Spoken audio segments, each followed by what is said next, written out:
Netflix has a new, monstrous story to tell. In 1950s Wisconsin, Ed Gein lived quietly on a decaying farm, hiding a house of horrors so gruesome it would redefine the American nightmare. Driven by isolation, psychosis, and an all-consuming obsession with his mother, he committed crimes that would haunt Hollywood for decades. The third and most harrowing installment of Ryan Murphy and Ian Brennan's anthology series. Watch Monster, the Ed Gein story, October 3rd, only on Netflix.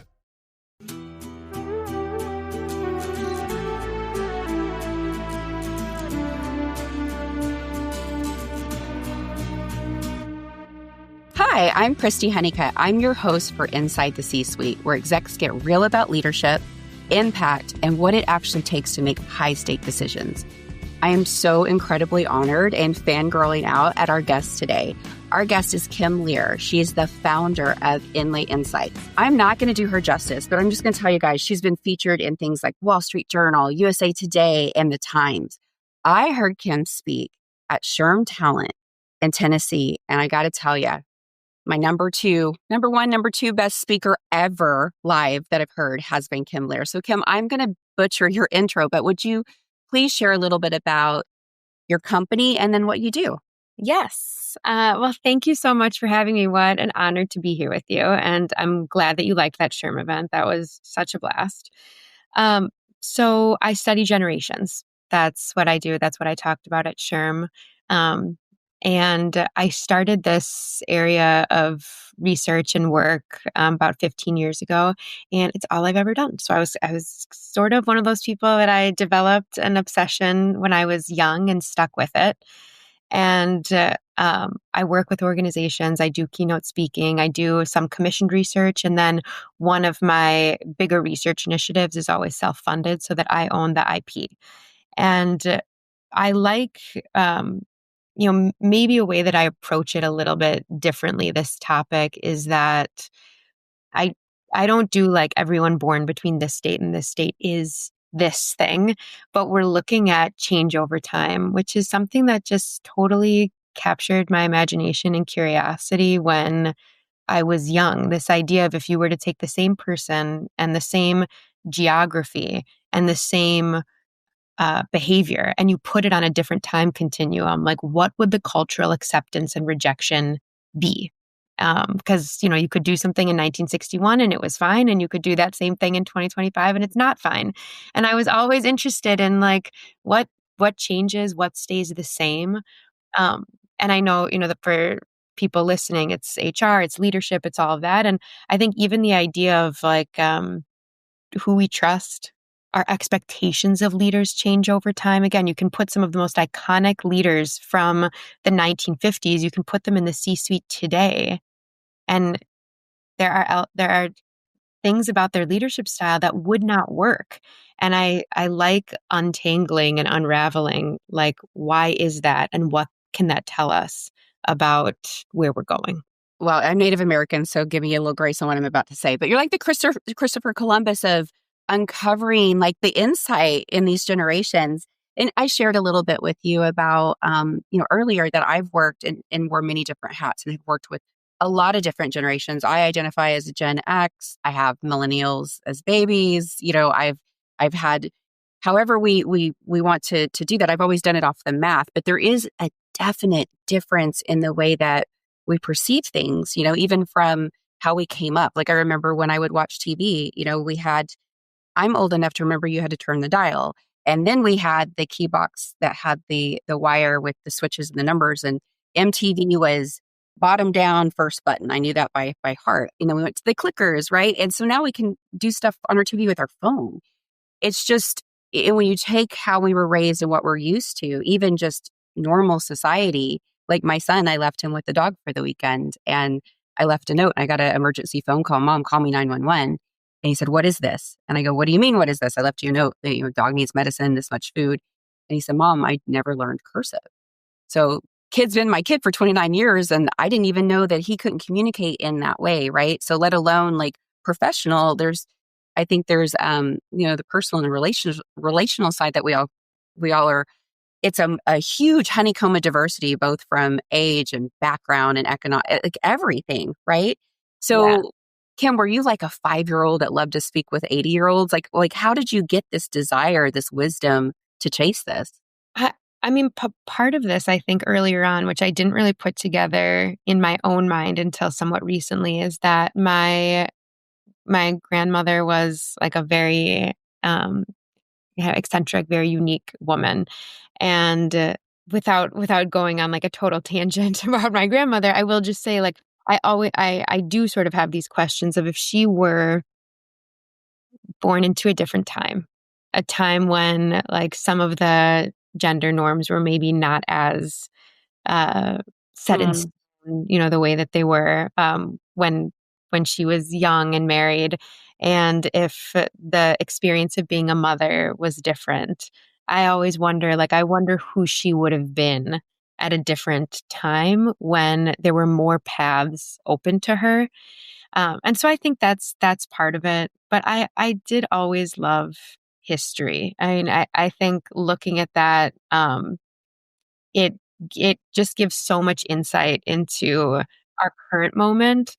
And it also just alleviates a little bit of this like constant sense of urgency. And like from a generational perspective, it's interesting how you can look back so many on historical documents and you still find this same narrative that like the young generation, it's either going to be our salvation or our demise. And neither thing is true. Like they're not coming to save us and they're not coming to destroy anything. That's just, but they come up with these different events and conditions and different technologies and a different political landscape and different healthcare innovations, all of these things that, different trends in parenting. There was a period of time in America, there was a 5-year span where Dr. Spock's book was the second best-selling book in America for 5 years in a row, the first being the Bible. And so you think about how, and if you read Dr. Spock's book today, for example, and for those of you listening, this is a very this was like the parenting Bible of the 1950s, part of the 1960s. And you read it today and it like almost sounds negligent. Like it almost sounds, you're like, oh my God, I could never parent that way. But there was like a parenting ethos of the time. And that dictated the experience of being a child in America and the experience of being a parent. And then that changes. So I a 5-year-old who loved talking to 8-year-olds. I mean, I loved my grandparents, but I don't know if I was like out on the streets speaking out 80-year-olds. But I always did have that kind of interest in memory and stories and culture and where those intersect, these collections of stories that we tell ourselves that make up our version of reality.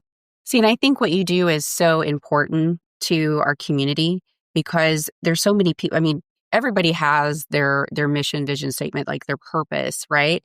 And we're all kind of leaning in those lanes, but the insight that you bring, it impacts everybody. It impacts how we interact with each other. Like I fully believe we're all energy, regardless of what religion or what you practice. We're all energy and we all interact with each other. And you can, and for me personally, and I could be wrong, but this is my Gen Xer, so you can take this as research. For me, I believe you get what you give, right? So if you're going to say negative things and put negative things out there and work, right? So if we're talking about the workplace, it's going to come back to you tenfold, just as if you were positive and took responsibility for yourself and what you could personally impact, right? You're going to bring positivity back to you. And that's kind of how I see it. And I think the more education we have on how to navigate and be empathetic and understanding of one another, we can go so much farther.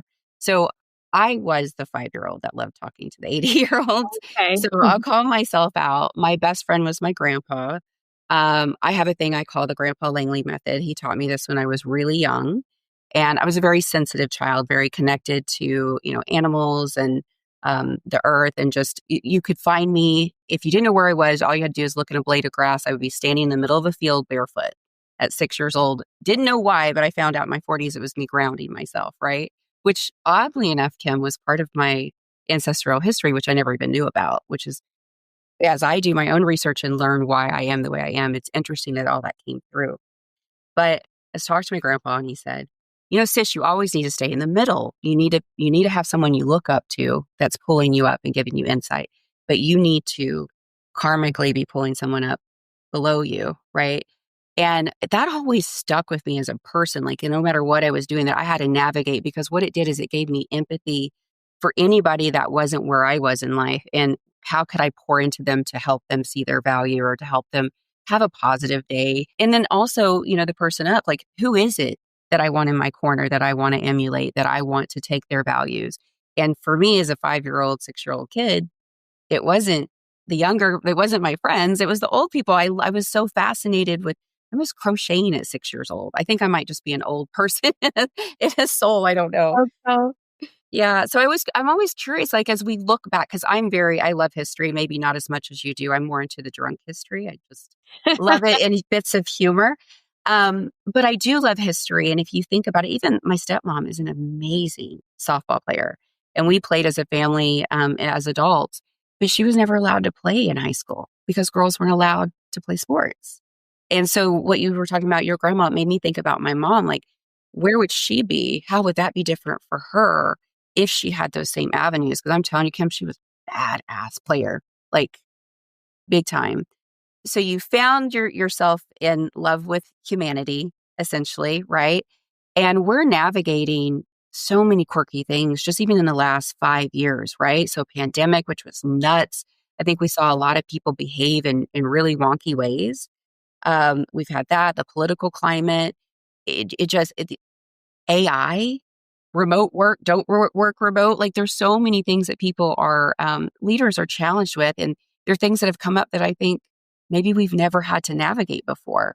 So I know when I was heading up an organization and COVID hit, what do you do, right? How do you take care of your people? How do you communicate? And they all needed something vastly different from the other. And so organizations can only do the best that they can. So I'm just curious, and I'm sure you've consulted with organizations over the past 5 years navigating this thunderstorm, but what have you seen kind of in the generations navigating the world that we live in and the workforce right now?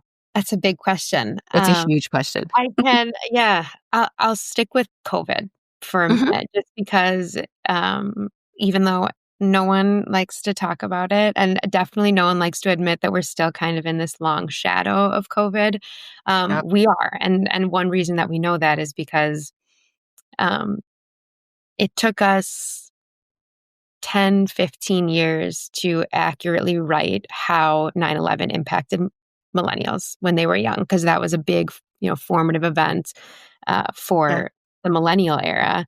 And if you look at what was written in like 2003, 2004 about how 9/11 was impacting millennials, you'll notice that it's a lot of prediction and a lot of them weren't right. And so that's still where we're at with COVID, of trying to really understand. And you see it in how data is constantly coming out and being analyzed around learning losses, around like around if remote work really works. Like, Mhm. so there's a lot there that we're still trying to figure out. But COVID was an interesting and sad moment for a million different reasons. Something that I think back on so much is my last speech in person. It was like March 10th, 2020. So like the world kind of shut down March 13th, 2020. March 10th, I was in Palm Beach. I was in a presentation, and when we opened it up for questions, a young man said, and this was really, and again, I was in Florida. So like no one was talking about COVID on March 10th, 2020, like not at all.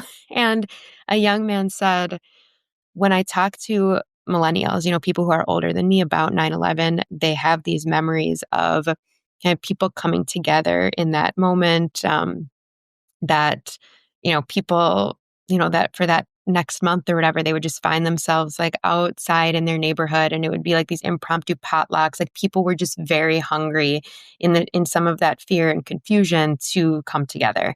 And he said, I feel like we're so divided right now. If something catastrophic happened, I don't know if we'd be able to do that. And in many ways, he was proven right? That there was like, when I think about, for example, like COVID's impact on Gen Z, which is a real specific area that I looked at, because they were evacuating college campus, they were moving home into their childhood bedrooms, and they, this unceremonious catapult into adulthood. It was like, they talk to me now about some of those system failures, shortages of ventilators, shortages of masks, and then people just at each other's throats about like what's right and what's wrong and all of that. And so when we look now at this real low institutional trust, when we look at some of, the partisanship, things like that, it's hard not to see so clearly how COVID, on everyone, but particularly on Gen Z being very porous when that happened, what a profound impact that had.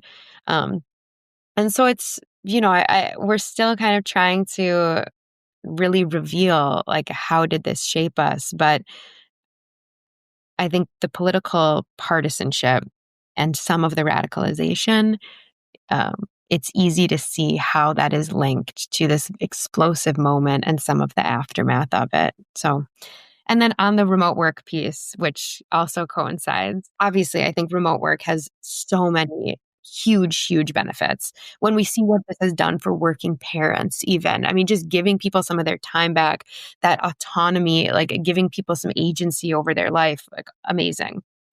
I do also think that it does not surprise me at all how partisan things are, because back in 2004, a journalist wrote that book, The Big Sort, and back in 2004, what he was talking about was that America was sorting itself voluntarily on ideological lines. So based on where you go to church and what your zip code is and all of that, like people can tell you exactly who you vote for up and down the ballot. And so we weren't having a lot of points, a lot of shared spaces. Like we weren't really talking to each other and seeing each other serendipitously, except at work. Work remained a place of ideological diversity. It remained a place where you had to come together, exercise civility. People who thought really differently needed to just find a way to row the boat in the same direction. And when that went away, I think that we've seen some of the ripple effects on our culture overall, and how it's hard to hate people or be really mad at people when you know people. Oh, 100%. Like when you humanize it. Well, I think about, my company is 100% remote now. And I've been remote before COVID happened. And in my opinion, the culture piece is super helpful, and you do need to interact with each other. But you brought up such a big subject I never even thought about, because I had to make this decision as a head of an organization. What are we going to do? Right. Yeah. And so when we brought people back, we did a bit of a blend. And look, we're not stupid. We did, look, Monday and Fridays, work remote. We don't care. Work remote on Monday and Friday. But the middle of the week, come together, let's be together. And we were very purposeful when everybody was in the office. Yeah. And that worked. But I do think it's silly for leaders to go, hey, let's just give them pizza and everyone's going to be happy. No, I like not, because if you take COVID into account in our communities and how they changed and how people moved, right? I live in Texas. Texas is overpopulated right now with Californians and Floridians, and we love all of them. But driving, 5 miles takes 30 minutes.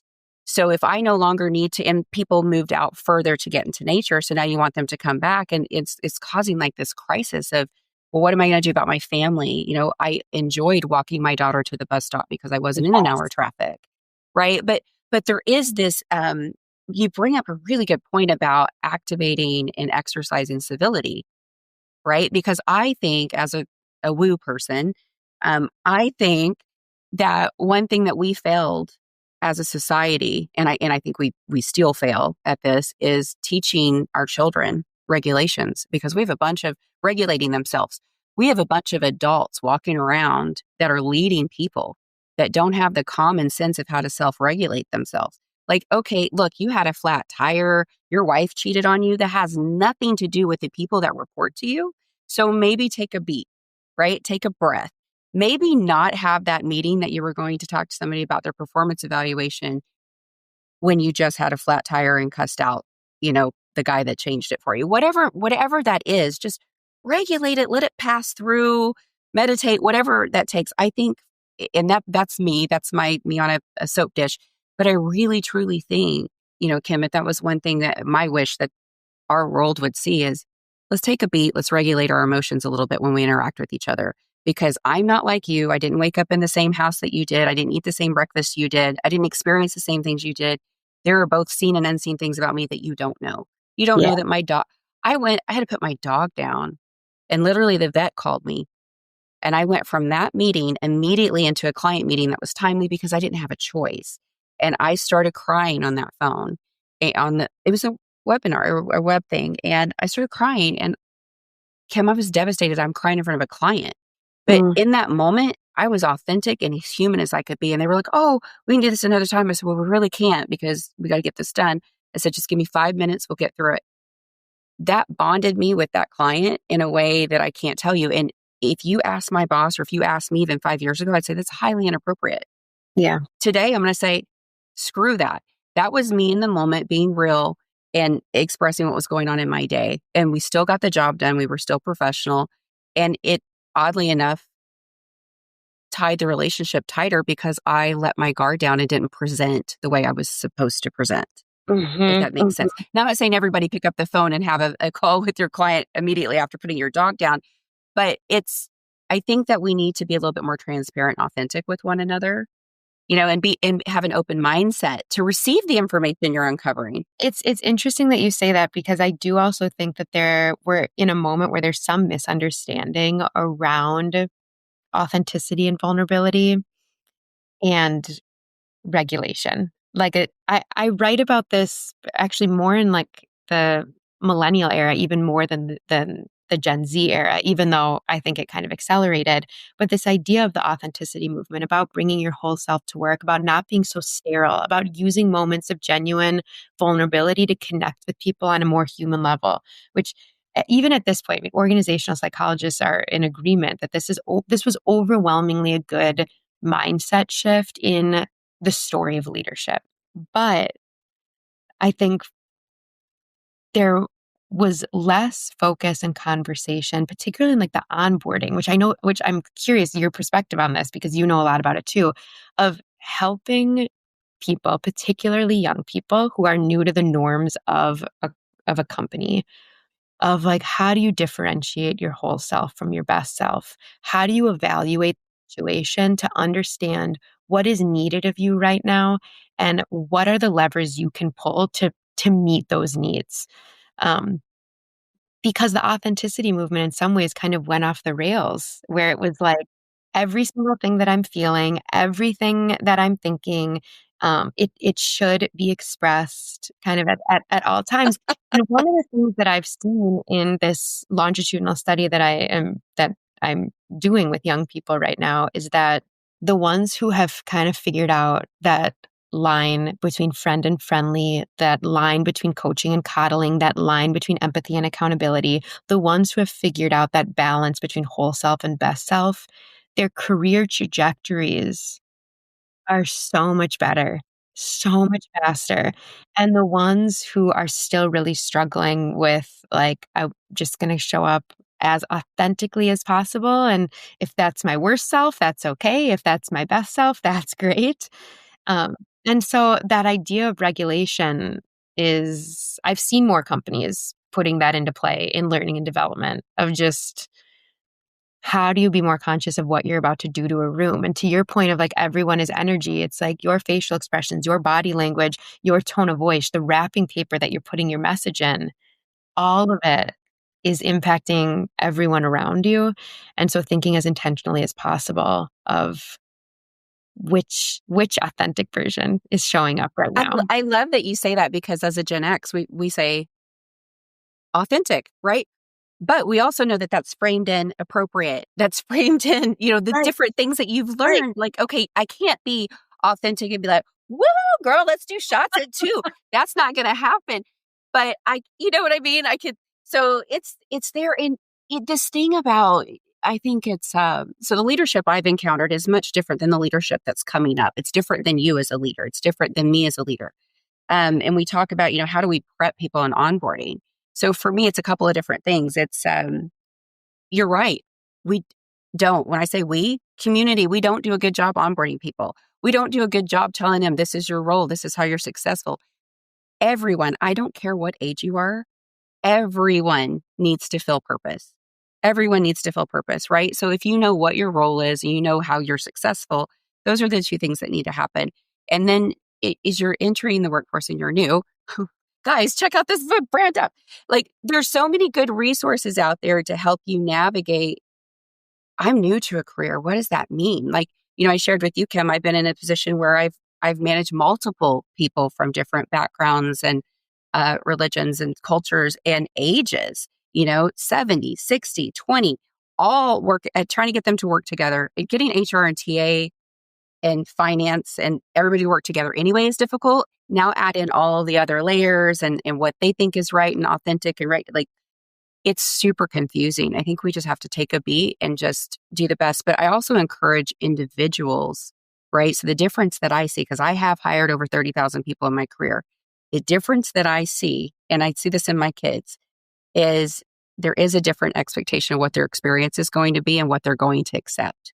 So I see more and more the younger generation moving towards, I'll just start my own business. Why do I want to go work for somebody? I don't believe in that. I want work-life balance. I want to be able to be healthy. There's what's important to people is changing. And for me personally, I've seen that as I get older. The things that are important to me are also the things that were important to the 80-year-olds I was talking to when I was 5. So I'm like, wow, I'm suddenly wanting to crochet again at 50.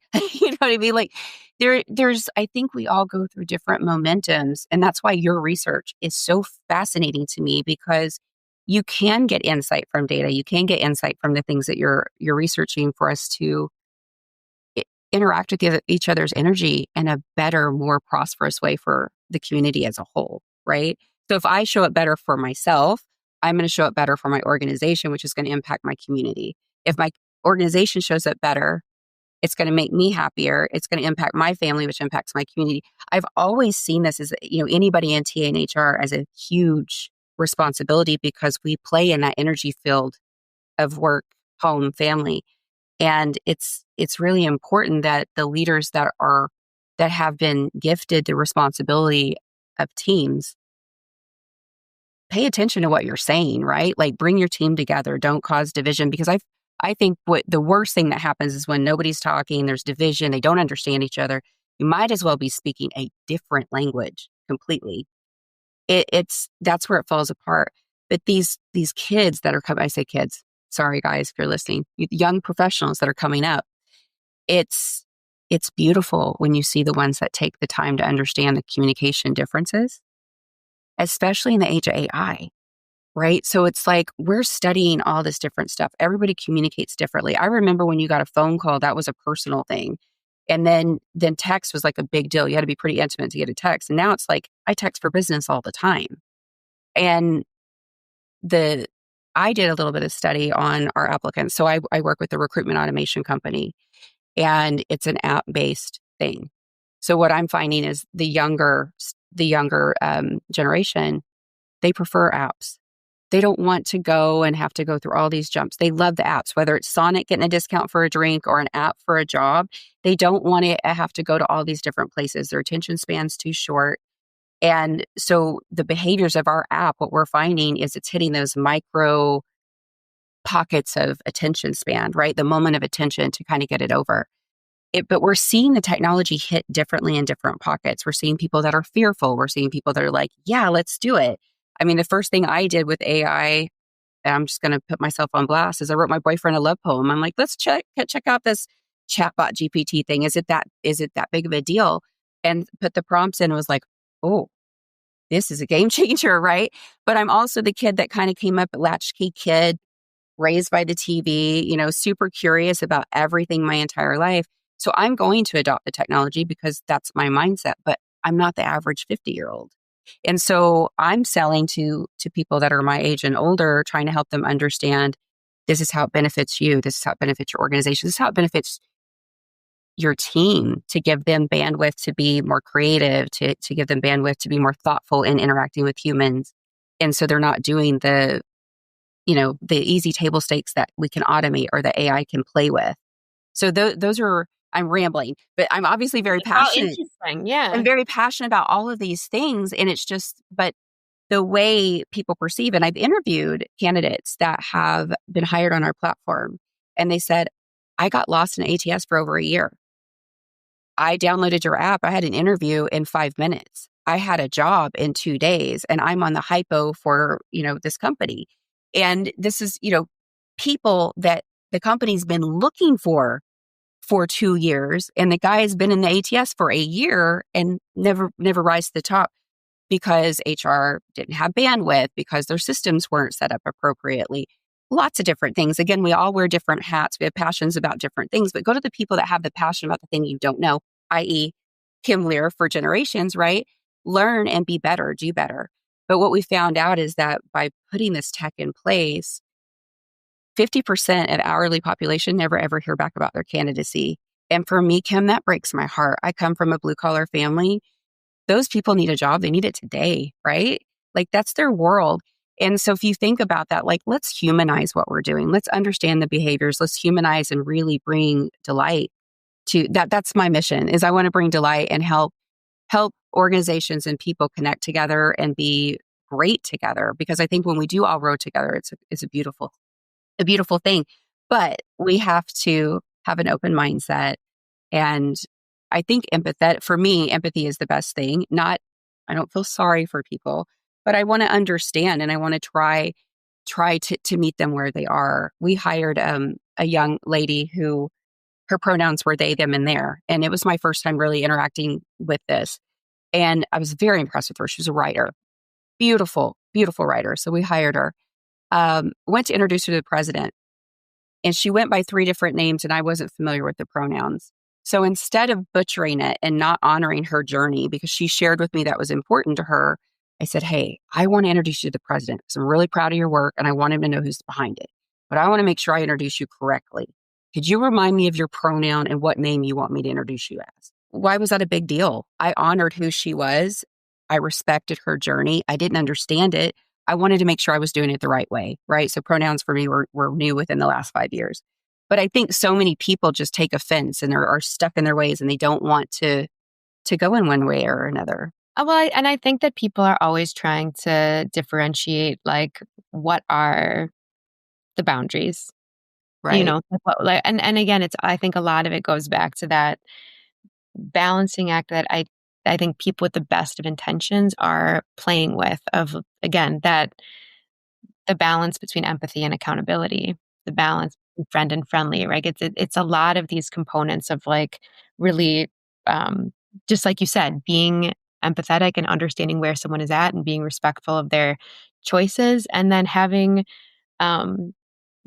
companies also do typically require an element of uniformity in the sense of like, this is what we're trying to do. This is our Right. goal. And like there is an element. This is what you are responsible for as being part of our culture, and these are the shareholders that we are responsible to. And I actually feel like Gen Z has almost a better grasp on that than Millennials did when they first entered the workplace. Like I think that there is a little bit of a shift of Gen Z being a little bit more like, this is not my family. I get paid and I need to deliver, right? And these pendulum swings. One generation will look up and learn things from the people that came before them, and there are things that they will love about those cultural norms that they will accelerate upon. And then there are areas that they want to course correct or that they want to change completely. And that's why things will go in one direction and then it feels quick, where all of a sudden it'll go in another direction. But I'm sure you remember this was like 5 years ago when every publication was writing about the vibe shift. And a vibe shift is when a new generation takes the reins of culture. That is what that is. And that was what that moment was, where when the internet went from being, the unwritten rules of the internet were written by millennials, and then they were written by Gen Z. And it all and it changed. And so I do think that's something that's always helpful about this topic of generations, is that when change is put into context, I feel like people are just less likely to hold on with white knuckles to what was, and they become more open to being like, what do we create that works better for everyone? And what are the boundaries that need to be in place? What are the guardrails? What are the values? And how do we, one foot in front of the other in that way? No, that was beautifully said. Well, Kim, I want to dive in a little bit more about you because I just geeked out on the topic. And so obviously you love what you do. You're very passionate. Can you tell me a time that you had, and I think you shared this in Sherm TA, so those that saw her and were lucky enough to see this woman speak on stage, you were talking about a moment in time that was defining for you. It was kind of maybe a failure. And I believe it was something about how you were showing up. But I'd love for you to share with the audience that story because it was very profound. We're talking about how you thought, you showed up in the office with your big idea, right? And you, with Dave, yes, with David Stillman, who, yes, my wonderful boss. Yeah, I won't do the whole stage story for everyone, so I'll spare you that. But basically, the story is that David, who I love and admire and respect very much, I got a job with him. And I got a meeting with him kind of early on to go through some of my ideas. And I was very young and very naive. And I thought that I was going to blow him away and that he was going to think that I was so smart. And as I said on the Sherm stage, I'm like, I don't know why I thought that. That was just an insane thing to go into the meeting with.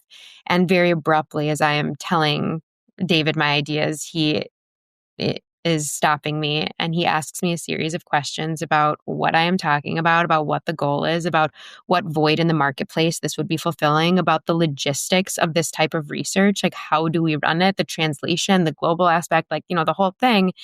And it ends where he really kind of sends me away and is just like, that's not a fleshed out idea. And so it was a big learning moment for me. And I do share about, things that I learned in that, about the way that I show up, about what rigorous vetting of an idea actually looks like. It was a big learning about competence versus confidence. It was a big lesson about trying to see the world through the eyes of someone else and understanding how valuable his time is. And if I'm bringing something to him, it needs, the T's need to be crossed and the I's need to be dotted.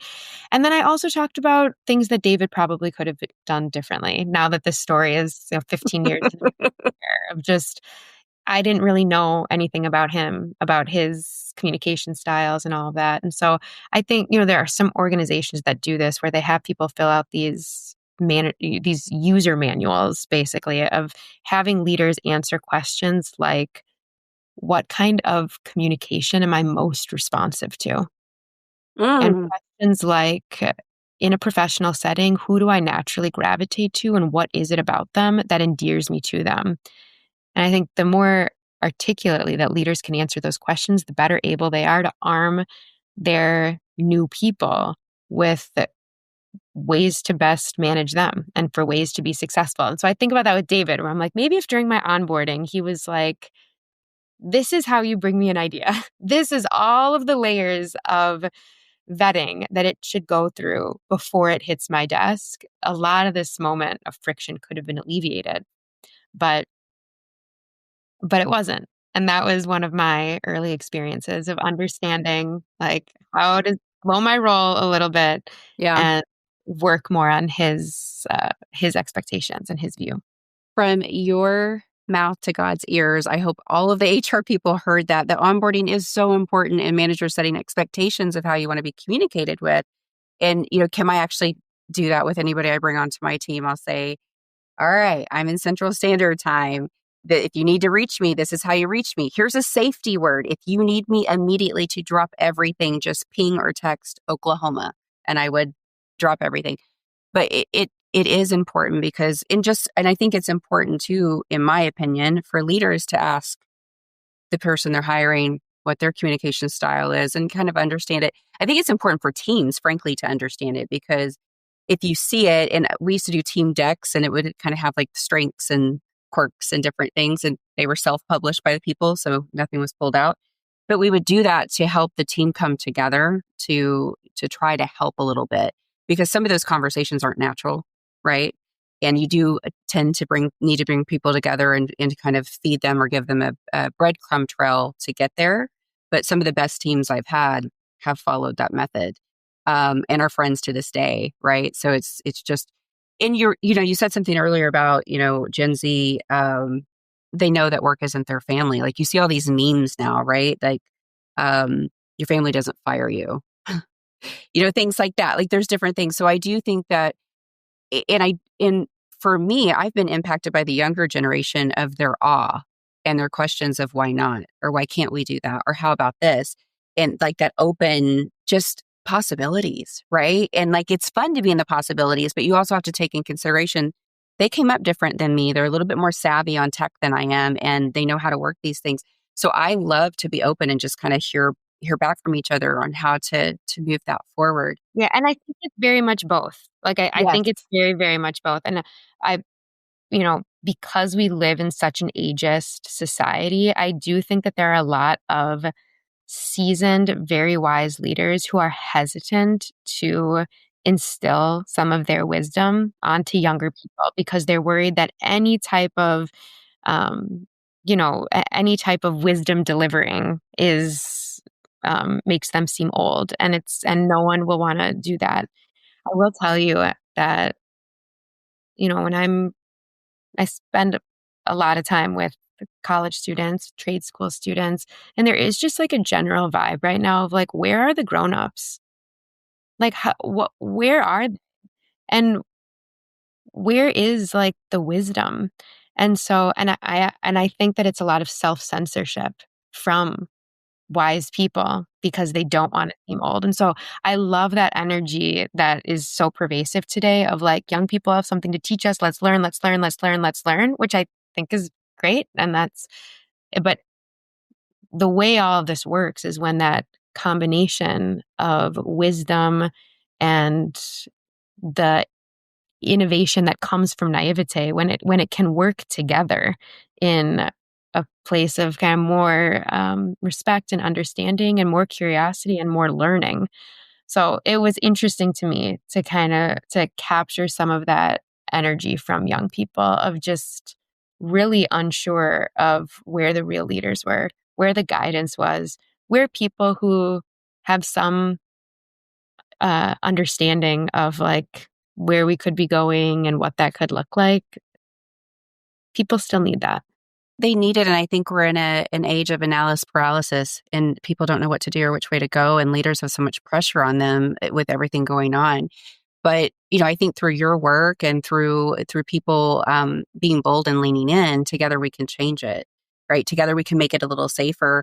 And I encourage people, just like you're talking about, where are the leaders? The leaders, connect with other leaders, find out what they're doing, find out what's working for them, right? You're not in it alone, but oftentimes we get into our company or organization and we're the top over here, or we're the top over there. And you don't have to have all the answers. You don't require your people to have all the answers, right? So I feel like we're entering an age of, energy and community and I do feel like the younger generation is bringing some positivity that needs to happen into the workforce right now. We do need to think about things differently. Our infrastructure's changed, our tech has changed, our skill sets have changed, and we need to continually evolve. But the best way to do that, I believe firmly, is together. And so, Kim, I have manipulated a lot of your time today, and I'm so incredibly grateful for it. Thank you for having me. I'm just curious, before we drop this off, you do such great work. You're a writer, you're out there, and I highly endorse you. So, any organization listening to this, hire Kim, have her speak, put her on stage. I'm telling you, you will be delighted. She's funny. She's so funny. And, but how would you like people to reach out to you, and what closing thoughts do you have for anybody that might be watching? I write kids these days on Substack. That's probably the easiest place just to find my work and contact information and all of that. And kimlear.com. So just my name.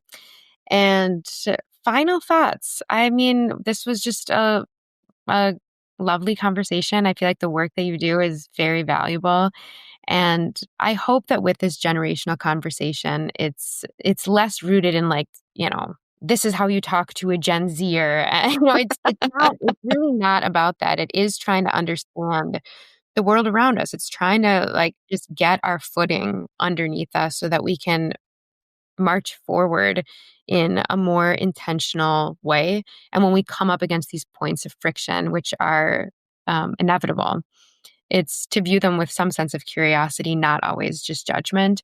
I think there are a lot of senior people who are so hungry to learn from young people, and vice versa.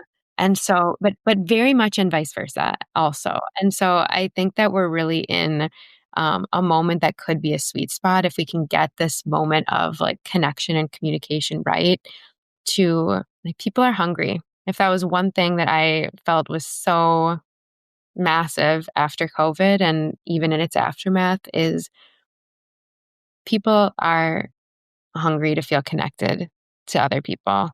They are hungry to work really hard towards something that matters. And so the more that leaders can provide that, I think the better off everyone will be, not just the company, but the community, culture, the society. Oh, I love everything you just said. That just resonated with me to my soul. From the bottom of my heart and from the bottom of our community's heart, if you've not heard this today, Kim Lear, you rock, and we are so grateful for the work that you do. So thank you so much, Christy. I appreciate it.